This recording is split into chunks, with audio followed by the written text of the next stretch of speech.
Bismillahirrahmanirrahim. Assalamualaikum warahmatullahi wabarakatuh. Alhamdulillah wa syukurillah ala nikmatillah. Allahumma salli ala sayyidina Muhammad wa ala ali sayyidina Muhammad. Untuk saudara-saudara yang setia membuka video kami, menekan subscribe-nya dan menekan tombol like, kami doakan semoga Allah Subhanahu wa Ta'ala karuniai kesehatan lahir dan batin. Juga semoga Allah Subhanahu wa Ta'ala karuniai keselamatan, kesejahteraan serta kebahagiaan hidup baik di dunia maupun di akhirat kelak. Amin amin amin ya rabbal alamin.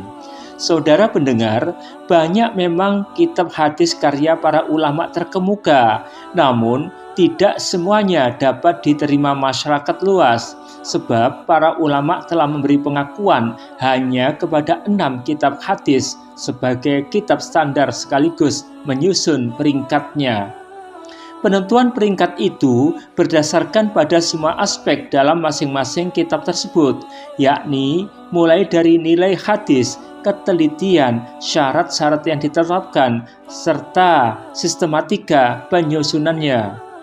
Dengan begitu, suatu kitab hadis dinyatakan peringkat pertama tidak berarti semua hadis yang termuat di dalamnya peringkat pertama pula, sebab bisa saja suatu hadis yang ada dalam kitab peringkat kedua atau ketiga, tetapi nilai hadisnya peringkat pertama. Keenam peringkat kitab hadis yang telah ditetapkan ulama itu disebut Al-Kutub As-Sittah. Masyarakat membacanya Kutubus Sittah. Keenam kitab tersebut adalah: pertama, Sahih Bukhari; kedua, Sahih Muslim; ketiga, Sunan Abu Dawud; 4, Sunan Tirmizi; 5, Sunan Nasa'i; dan 6, Sunan Ibnu Majah.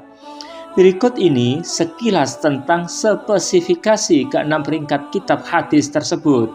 Pertama, kitab Sahih Bukhari atau Al-Jami' As-Sahih Bukhari berisi 7.275 hadis yang merupakan seleksi dari 600.000 hadis. Kitab ini juga memuat fatwa sahabat dan tabi'in sebagai penjelasan terhadap hadis yang diketengahkan. Kitab Sahih Bukhari dinilai lebih tinggi dari kitab Sahih Muslim karena syarat yang ditetapkan lebih ketat. Imam Bukhari menetapkan syarat liqa, yaitu bertemunya antara rawi yang menyampaikan hadis dengan rawi yang menerimanya. Sebaliknya, syarat yang ditetapkan Imam Muslim cukuplah mu'asaro, yakni rawi yang menyampaikan dan rawi yang menerima itu hidup dalam satu masa. Kedua, kitab Sahih Muslim Al-Jami' As-Sahih Muslim. Muhammad Ajak Al-Khatib, guru besar Universitas Damsyik, menyatakan kitab ini memuat 3.030 hadis tanpa pengulangan, jika dengan pengulangan berjumlah 10.000 hadis. Menurut Al-Khuli, seorang ulama dan ahli hadis di Mesir, Sahih Muslim berisi 4.000 hadis tanpa pengulangan, apabila dengan pengulangan berisi 7.275 hadis. Sahih Muslim memiliki setidaknya 2 kelebihan dibandingkan dengan Sahih Bukhari, yakni Imam Muslim lebih teliti dalam meriwayatkan dengan lafal yang diterimanya sebab ia mencatatnya sewaktu menerima hadis. Redaksi hadisnya sebagian besar diriwayatkan dengan lafal sesuai dengan yang dituturkan Nabi Muhammad Rasulullah SAW. Sebaliknya, redaksi Imam Bukhari sebagian besar secara maksud atau maknanya. Ketiga, susunan Sahih Muslim lebih sistematis karena dihimpun berdasarkan bab-bab yang ada dalam kitab fikih seperti akidah, hukum, akhlak, dan ibadah.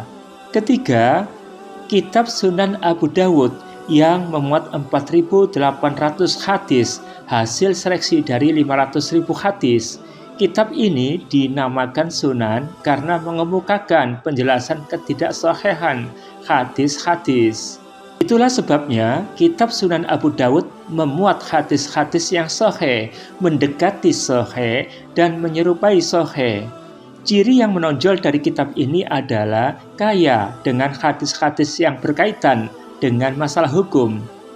Keempat, kitab Sunan Tirmizi, Jami At-Tirmizi.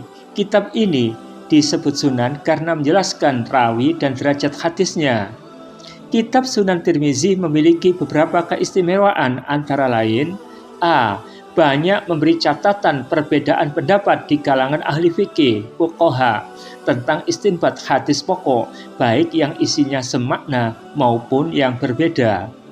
B. Setiap hadis yang dimuat dalam kitab tersebut disebutkan nilainya dengan jelas, bahkan nilai perawinya.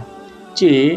Imam Tirmizi menggunakan istilah khusus dan yang paling populer adalah istilah Hasan Sahih yang mengundang kontroversi di kalangan ulama.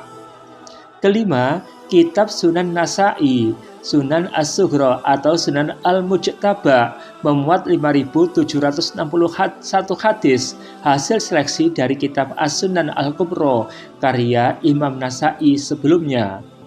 Keenam, kitab Sunan Ibnu Majah. Sebenarnya, sebagian ulama mengeluarkan kitab ini dari Kutubus Sittah, 6 peringkat kitab hadis, sebab kitab ini juga memuat hadis-hadis dhaif dan hadis mungkar, yakni hadis yang sangat lemah. Sebagian ulama menilai Al-Muwatta karya Imam Malik yang pantas menjadi kitab peringkat ke-6. Ada juga yang mengusulkan Sunan Ad-Darimi karya Imam Ad-Darimi. Ulama yang memasukkan Sunan Ibnu Majah menjadi peringkat ke-6 ialah Abu Al-Fadl Muhammad bin Tahir Al-Maqdisi. Alasannya karena kitab ini memuat hadis-hadis yang tidak terdapat dalam 5 kitab sebelumnya. Pendapat Abu Al-Fadl itu didukung sepenuhnya oleh Hafidz Abdul Ghani Al-Maqdisi dalam kitabnya berjudul Ikmal atau Pelengkap. Demikianlah saudara pendengar 6 peringkat hadis, kitab hadis sebagai kitab standar untuk kaum muslimin. Terima kasih atas perhatian saudara, kurang lebihnya kami mohon maaf. Billahi taufiq wal hidayah. Wassalamualaikum warahmatullahi wabarakatuh.